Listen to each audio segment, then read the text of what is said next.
जय श्रीराम मित्रांनो, मी तुम्हाला थोडासा इतिहास सांगण्याचं काम किंवा जे मी वाचतोय त्यामधलं थोडंसं सांगण्याचं काम करतोय मित्रांनो. वीर शिरोमणी महाराणा प्रतापांबद्दल बोलण्याचं काम मी सध्या करतोय मित्रांनो. जर आपण पाहतो आपल्याला इतिहासामध्ये महाराणा प्रतापांचा इतिहास काही शिकवल्या जात नाही.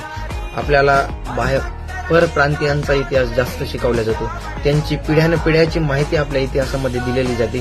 परंतु आपले जे राजे महाराजे होऊन गेले त्यांचा इतिहास कुठेतरी तोडला जातोय. आपल्या राजांचे इतिहास तोडलेत, मोडलेत, कुठेतरी लपवलेत मित्रांनो.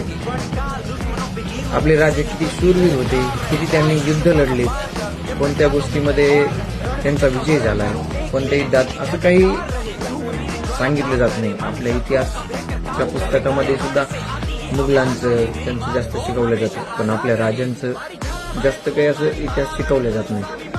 त्यांच्या पिढ्यानपिढ्यांची माहिती दिलेली, पण आपल्या राजांच्या पिढ्याची माहिती का दिलेली नाही? त्यामध्ये सगळी माहिती आपल्या भविष्यातल्या पिढींना ही माहिती कळायला पाहिजे. सगळा इतिहास कळायला पाहिजे. म्हणून एक छोटासा प्रयत्न करतोय मित्रांनो. साथ द्या, फॉलो करा, शेअर करा, सबस्क्राईब करा. धन्यवाद मित्रांनो.